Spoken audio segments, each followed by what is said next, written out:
New Orleans is known for its festive spirit, the revelry of Mardi Gras, the spicy Cajun food, and the jazz music and laughter that spills out of the French Quarter on a nightly basis.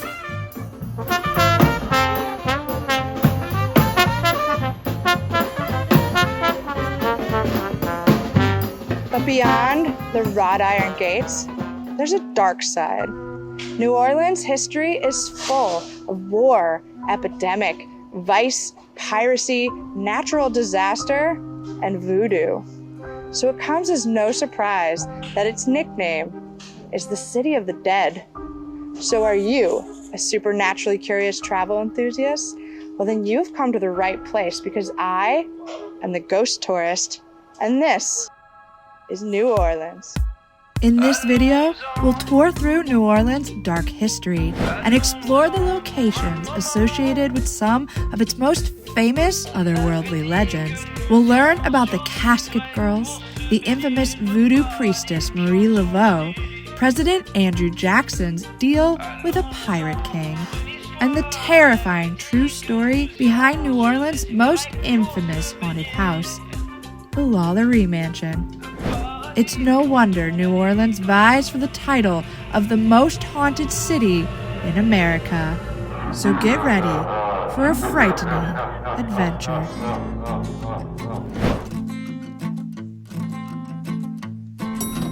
Where in the world are you hiding, my dear, my dear?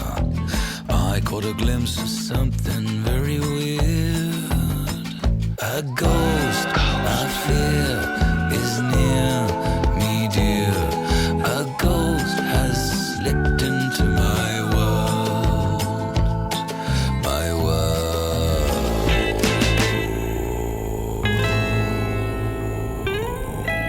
Please remember to like, comment, and subscribe. Are you brave enough to spend the night in a paranormally active hotel? New Orleans has no shortage of haunted accommodations, but I'm staying here at the Andrew Jackson Hotel. This landmark property is located right in the heart of the French Quarter on Royal Street. Why is it named after Andrew Jackson? Well, in 1815, a federal courthouse once sat on this property, and it was made famous for finding then General Andrew Jackson in contempt of court. General Jackson had arrived in New Orleans in December of 1814 to bolster the city's defenses against a possible British invasion. He declared martial law, requiring all persons who entered or left the city to report to his office.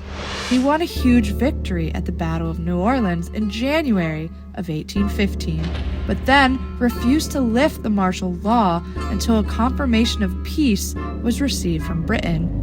When a senator expressed his unease about the continuation of the martial law, Jackson had him arrested. When a judge ruled that the senator be released, Jackson ordered the judge to be held in jail. And when Jackson eventually lifted the martial law, the judge returned and charged him with contempt of court to the tune of $1,000, which the general then paid. If you take a ghost tour of the French Quarter, the odds are very likely that they will walk you past this building. It is not haunted by Andrew Jackson. The real terror comes from an older story. Before it was a courthouse, it was a boys' orphanage. And in 1794, they burned to the ground. 5 children and 1 caretaker were killed, and many claim that their spirits remain quite active inside the hotel. The most common are Armand and Walter, and we have several stories from guests and employees that have encountered Walter or Armand. They say that sometimes at night you can hear them in the courtyard playing, climbing the trees. Our most popular room for encounters is room 208. We did have some pretty spooky encounters while staying here, and we even ended up being here simultaneously with another ghost hunting television show. So that was a pretty interesting experience. Armand, Walter, are either of you here with us tonight? This is their shelf here, and that's their toy elephant that we don't mess with. Okay, so we're staying here in the hotel for 3 nights, and unfortunately, the ghost hunting show has got room 208, but we're hoping we can get in there on our last night, so fingers crossed. But for now, in the daylight hours, let's get back out there and keep exploring the city. The first colonists staked their claim to this hot and humid swampland back in 1718. Despite the oppressive climate, mosquitoes, floods, hurricanes, and constant yellow fever epidemics, New Orleans' prime location at the mouth of the Mississippi River was a powerful trade position. The founders of New Orleans were explorers, trappers, and traders. At first, the colony struggled to attract women, so Paris emptied its jails of its ladies of the night and sent them across the Atlantic to find husbands. Ooh la la! Scandalized, the church also got involved, and the Ursuline nuns began to host potential brides shipped from overseas who had been chosen from orphanages and poor families. But according to local legend, the women were not ordinary settlers, but vampires.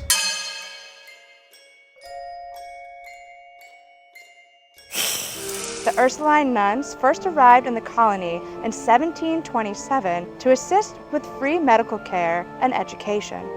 Located in the French Quarter on Chartres Street, you'll find the old Ursuline Convent Museum, the oldest building still standing in the Mississippi River Valley, completed in 1751.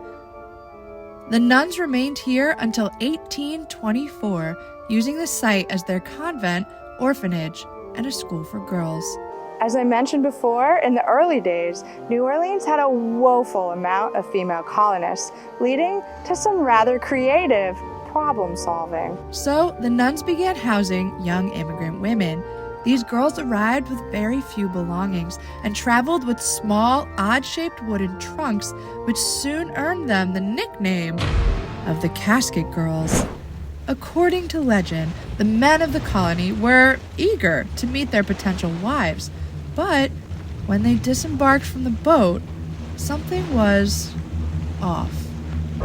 The young women squinted into the sun, their features gaunt and unnaturally pale.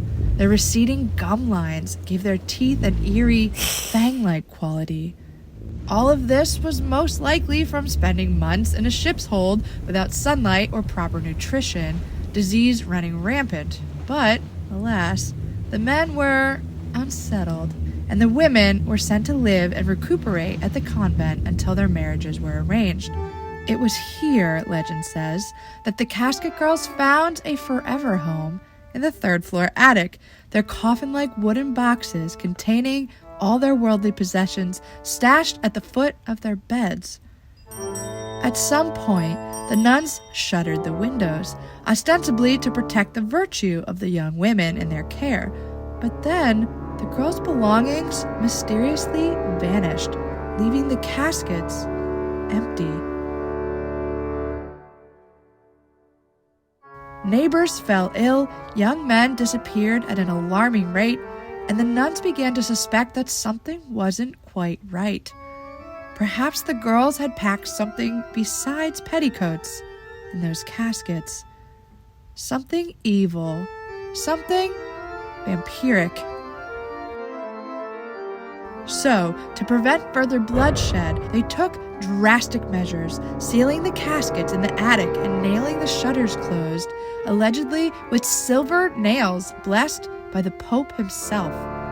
Rumor has it that Pope John Paul II even re-blessed these nails during his 1987 visit. And if you look up to the third floor today, you can see that the windows have remained shuttered. Little factual information is known about these early immigrants, but some still believe they were the first vampires to immigrate to the New World. Locals claim that the convent is now overseen by ghostly nuns, ensuring that to this day the attic remains sealed, for any who would dare thwart them shall release a terrible curse upon the city. You can also visit the Vampire Lovers Graceland. No doubt inspired by the local lore, famous Grand Dame of Gothic fiction, Anne Rice, lived here in this historical home on the corner of First and Chestnut in the Garden District. Now back to our history lesson. In 1762, the French secretly passed the ownership of Louisiana to the Spanish, and no one in the city was very happy about this. Still, the Spanish retained custody until 1800, when it was again secretly passed back to Napoleon. But by 1803, Napoleon was strapped for cash, and he sold the colony to President Thomas Jefferson, and Louisiana officially became a part of the United States. So, all of this to say that New Orleans' story is quite different from most parts of the eastern United States. It was, and still kind of is, a very European, very Catholic city, with quite a flair for fine living and dining.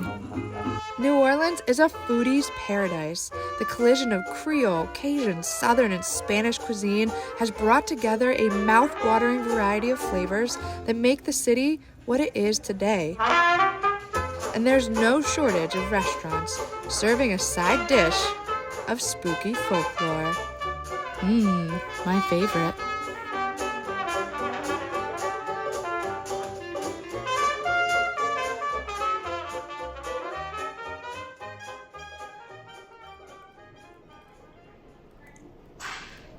Okay, all this walking and I'm famished. So if you're looking for a place to dine with the dead, try Napoleon House.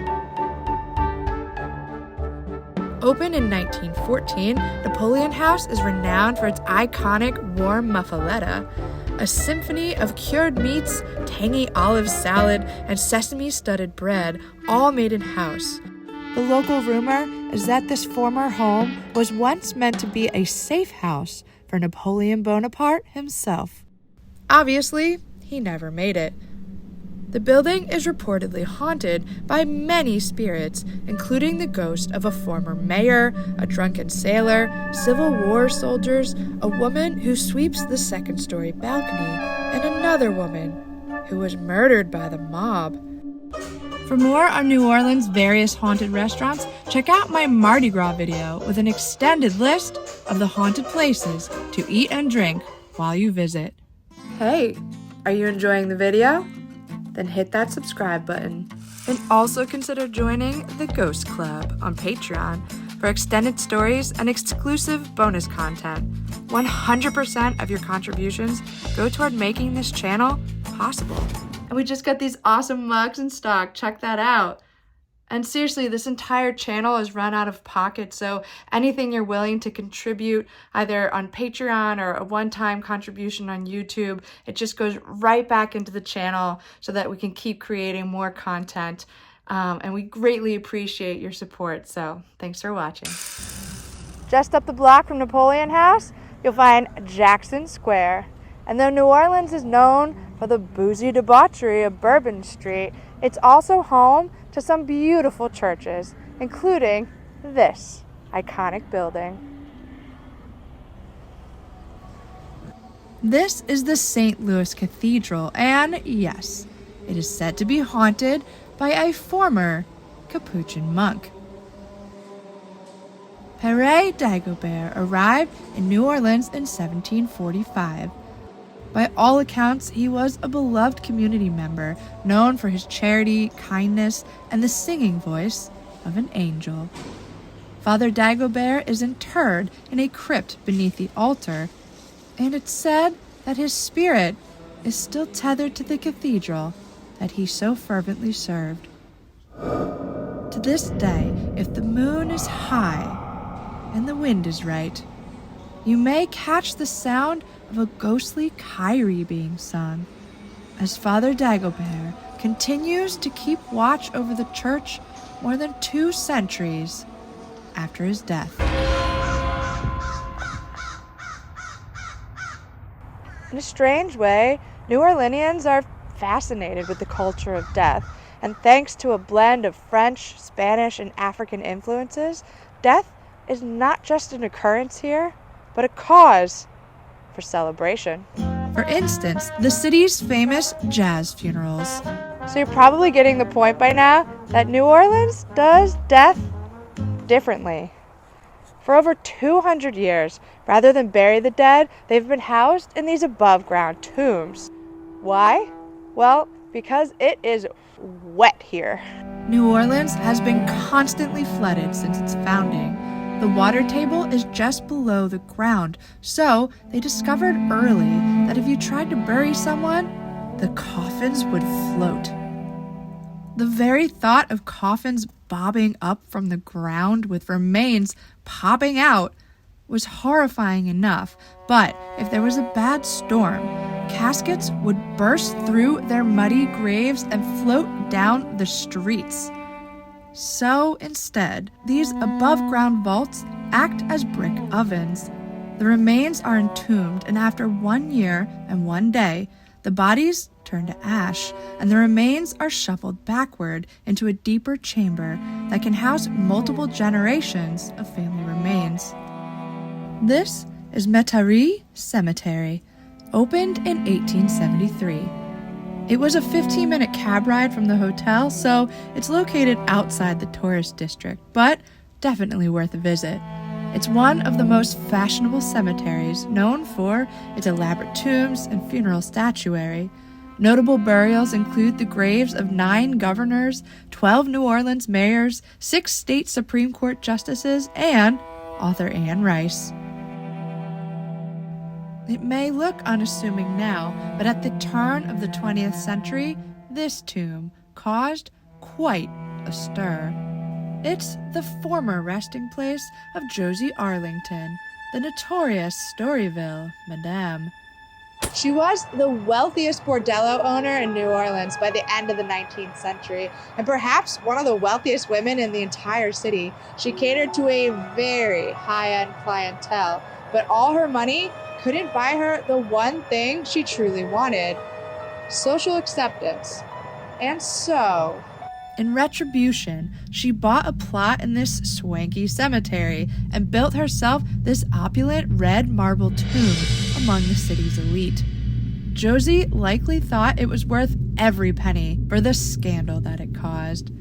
After she died in 1914, many claimed to see the tomb glowing red or engulfed in flames, and others swore that after midnight, the life-size statue of the maiden would come to life and pound against the door to the tomb. The knocking could be heard for blocks. Arlington's remains were eventually removed and the tomb sold to the Morales family. Whether her remains were moved out of protest or fear is still up for debate. But the exact final resting place of the infamous Madame is said to be one of the cemetery's most closely guarded secrets.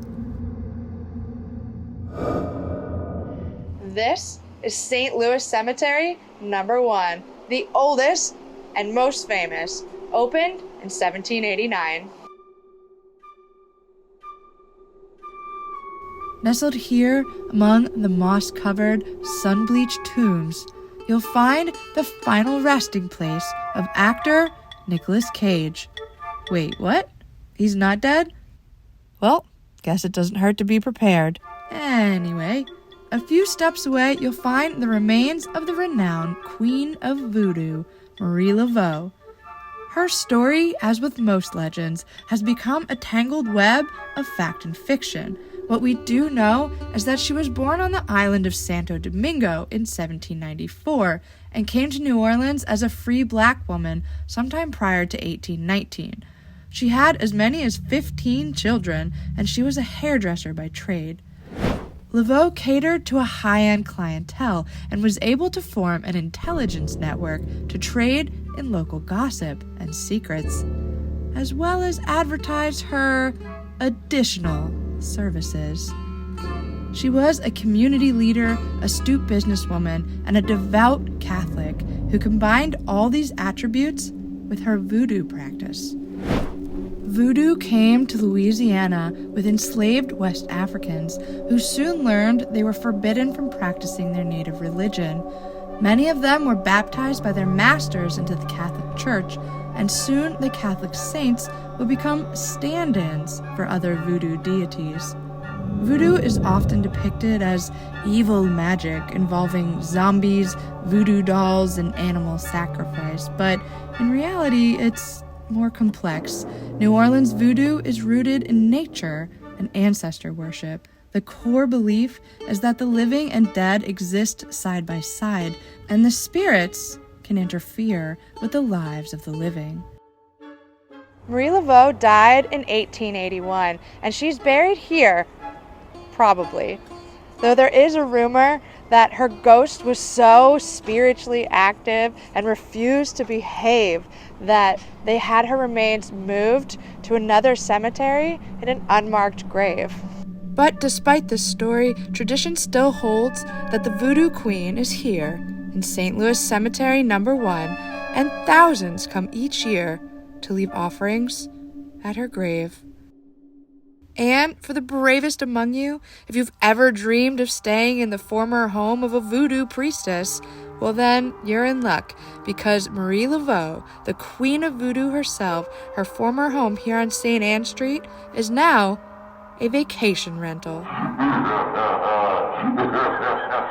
And some believe that Marie Laveau's spirit still appears in the dead of night to work her magics with a host of ghostly followers.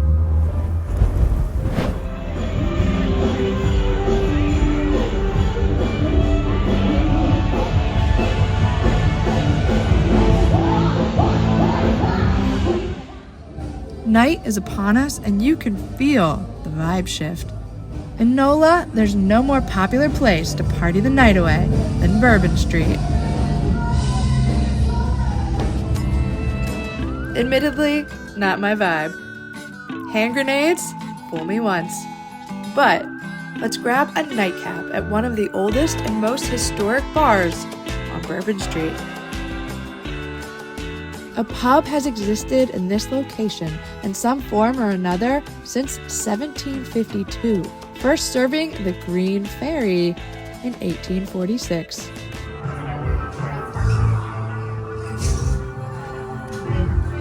No, not a fan of absinthe. Hey, licoricey. A few decades before that, the tavern was associated with the infamous Lafitte brothers and their smuggling ring. Pirate Jean Lafitte has become quite a folk hero in New Orleans, famously striking a deal with General Jackson to save the city from the British during the War of 1812. They were rumored to have met in this very bar to plan the defense of the city prior to the Battle of New Orleans. The Absinthe House hosts a variety of ghosts and reported supernatural phenomena, including strange power outages, unexplained breezes, plates, glasses, tables, and chairs all moved by unseen forces, and, of course, the most frequently encountered spirit is believed to be the pirate Jean Lafitte.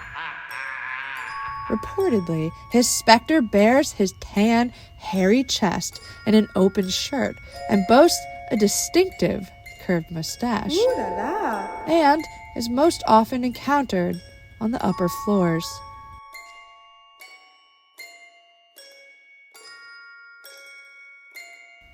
Okay, now that we're armed with some liquid courage, we're walking toward the most haunted house in the city, perhaps in America. Almost every ghost tour in New Orleans is going to end here at the Lalaurie Mansion. This place is infamous. Though the story has been embellished over time, the fact remains that atrocious, horrible things happened here at this house. And those events have left an unerasable stain. First, I will say it's truly bizarre seeing Christmas lights on this house. It just got a new owner in September, so you're getting kind of a special glimpse here. So let's travel back in time. Delphine Lalaurie moved to this French Quarter mansion in 1832 with her third husband, Dr. Louis. And they quickly became known for their fabulous parties. She was quite attractive, they had lots of money, but beneath that polished veneer, Delphine Lalaurie was a total sadist, and it would take about 2 years for her neighbors to figure it out. But on April of 1834, she threw a fabulous party, and a fire broke out. Smoke spread throughout the house, and the fire company came in, moved the party out into the streets. The music keeps going, the band keeps playing, people keep eating. They go in to clear the servants out of the house, and they discover that the fire was started in the kitchen by one of the slaves who was chained to the stove. And she had started the fire intentionally. And she basically said, "Take me into the street and shoot me, just don't make me stay in this house." Right away, they got a bad feeling about this. What would cause this woman to start a fire, to have this death wish? And as they continue to clear the house, they make it up to the 3rd floor, where they find a locked door in the attic. They ask the Lalauries to open it, they won't. So the fire department breaks down the door, and what they found behind that door was truly horrifying and not a made-up story. This actually happened. And this is where the story kaleidoscopes. A lot of embellishments have come into play, but from what I can find, the facts are these. Behind that door, they found 7 men hung by chains, completely mutilated, emaciated, tortured. Other accounts say that there was medical equipment, experimentation, organs in jars, a woman in a box, in a cage. In another room, they claim there was a man with a hole in his skull who had been trephined, so Madame Lalaurie could stir his brains and ask him questions. All of it is just beyond horrible, and it's a true story. It's not folklore. This really happened. And as they begin to bring these servants out of the house, the party in the streets has grown, and everyone begins to see the truth. They see what's coming out of the house, and the party turns angry. It turns into an angry mob. And in the midst of all the chaos, Delphine and her daughters get in a carriage and they escape. They flee the city, never to be seen again. They go live out the rest of their lives in Paris, and she gets away with this horrifying atrocity.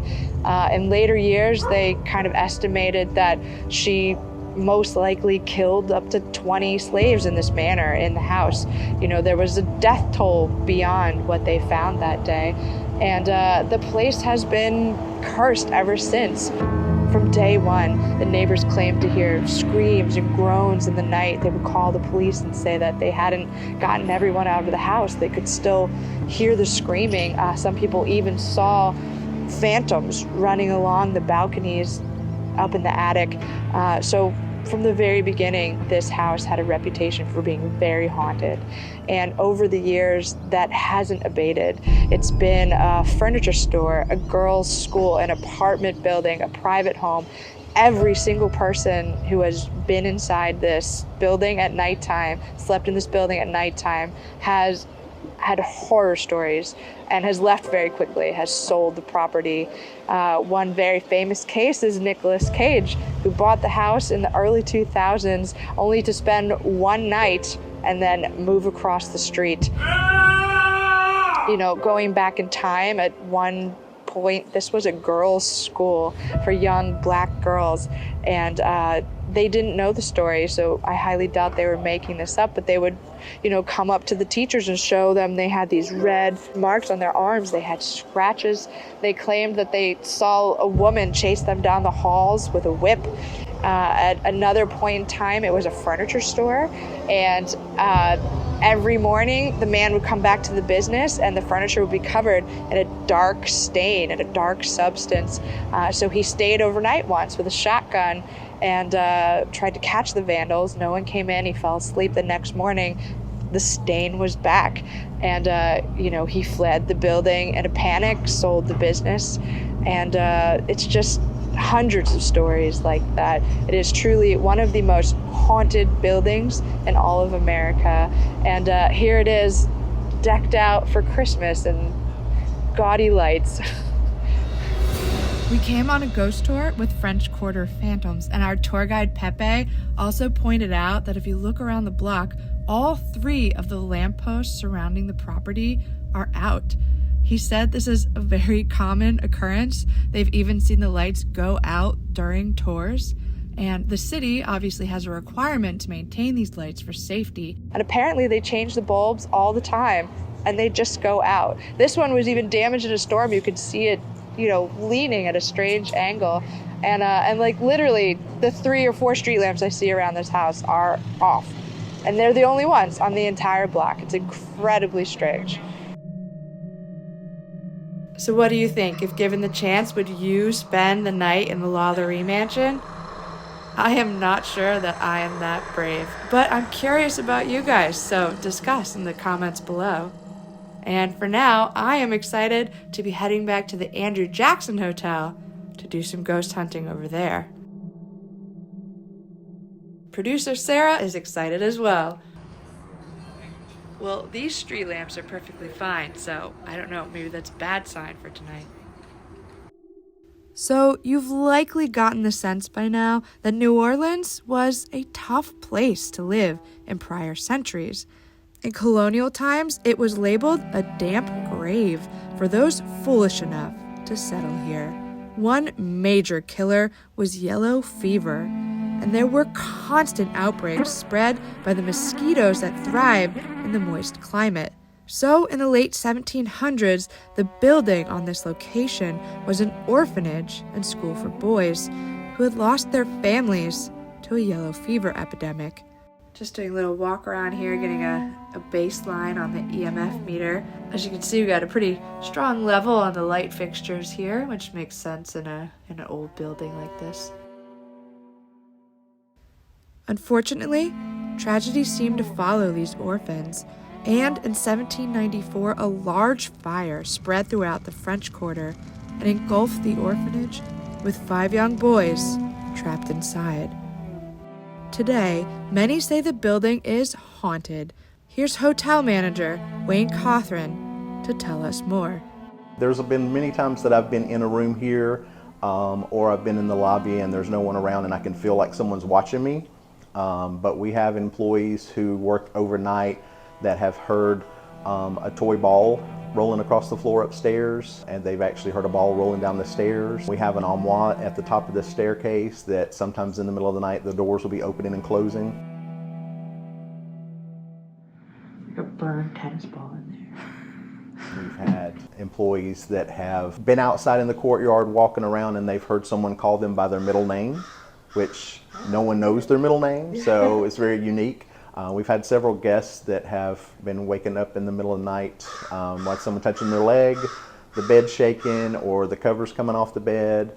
We've heard stories of curtains opening and closing. We've heard stories of the bathroom lights coming on and off, the TVs coming on and off. Lots of unique things happen here. So it's been an interesting journey at the hotel so far.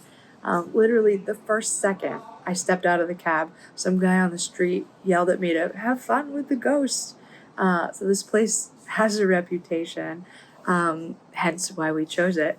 And I'm super excited to do some ghost hunting here. However, when we checked in, we found out that we got bumped out of the super haunted room by some ghost hunting show that's here for Amazon Prime. So I am in this beautiful room with a balcony instead, but it is much less haunted, and they are ghost hunting in the hotel around me. Literally, I walk out the door and there's a camera in the stairwell. They're all around the courtyard. So it's their hotel tonight, but hopefully they're checking out tomorrow, and the hotel will be ours tomorrow. So that's the summary for night 1 so far. So I know 208 is the most haunted room, but we're staying up in 201. Are there any specific stories you've ever gotten out of that room? 201, no. We have a room right inside the door here in the lobby that actually has a footprint on the ceiling. And it actually has been painted over multiple times, and it reappears every time it's been painted over. I couldn't find any explanation for the footprint, but there's a lot of information on the internet about room 208. Guests who have been fortunate or maybe unfortunate enough to stay in room 208 have witnessed the apparition of a 12-year-old child that many people call Armand. And Armand supposedly loves new technology. He'll turn your electric toothbrush on and off, or he'll turn the TV on and off. There's just one pretty scary story about this man that he called down to the front desk about 7 times in one night to complain that his TV channels kept changing. It kept going to Cartoon Network. And then in the middle of the night, around 3 a.m., he woke up. The TV was on full blare. The cartoons were on full blare. And he saw a young boy sitting at the end of his bed watching cartoons. And he ran out of there. It's lights out. Wish us luck.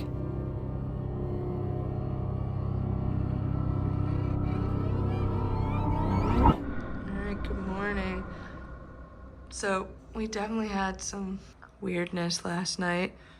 For one, these curtains were both open. You know, you see the one on the left? They were both open about the same amount. We didn't shut them. And at some point in the middle of the night, around like, what was it, 5? Yeah, 5. Around 5 in the morning, this curtain on the right started kind of fluttering and then shutting itself. So we didn't do that.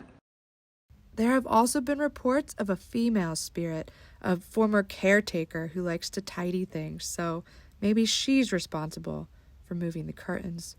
Another weird thing that happened, we have, all of our devices are plugged in and charging overnight, the microphones and the lights and our laptops and stuff, but we both plugged in our phones.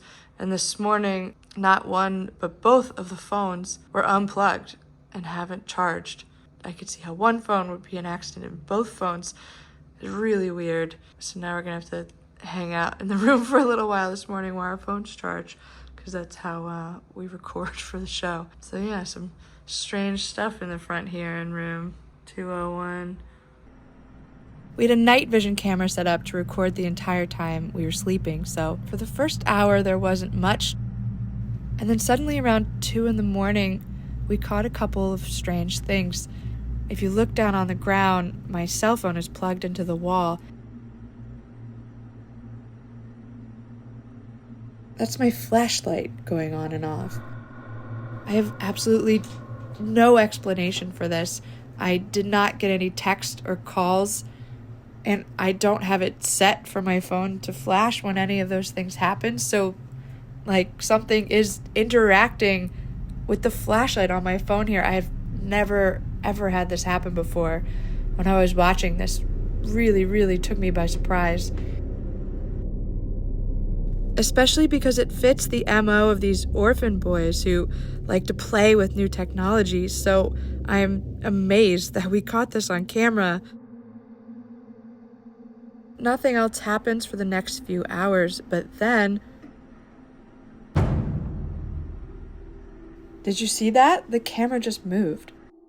So the camera was set up on a small tripod on top of a dresser across from the bed. And obviously no one's touching it. We're sleeping. We're nowhere near it. With the volume up, you can hear something. There's a very faint sound of something moving. And then about 10 minutes later, it does it again.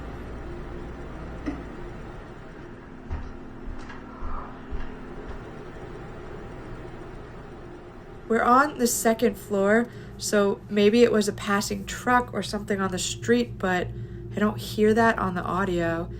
And it only happens these 2 times in that entire 7 hours that we were sleeping and recording. So perhaps this was some paranormal entity interacting with the camera or nearby curtains. So night 1 ended up being way more eventful than I had anticipated. If you want to see what we experienced and discovered on night 2, then go find the extended video about the Andrew Jackson Hotel on the channel. This is their shelf here, and that's their toy elephant that we don't mess with. Let's wrap with breakfast at Café du Monde. Originally opened in 1862, this iconic coffee stand is open 24 hours a day. The wait here can be long, and it may even take an eternity if you order from the wrong waiter. Legend has it that there's a phantom server who likes to take orders and vanish, leaving customers waiting in vain for delicious beignets that will never come. But I'm in luck. So happy I'm wearing black.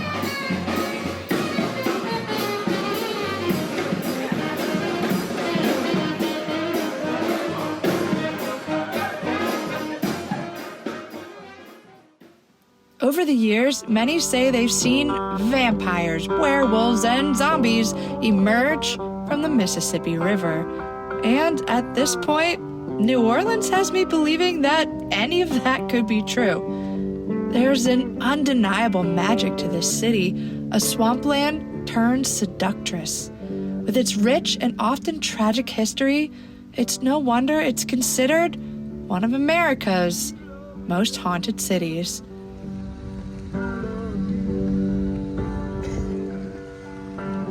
I had an absolute blast filming here in New Orleans, and I can't wait to come back and explore even more. So let me know in the comments below what your favorite spooky locations are. And as always, please like, subscribe, and share to help the channel grow. I am the Ghost Tourist.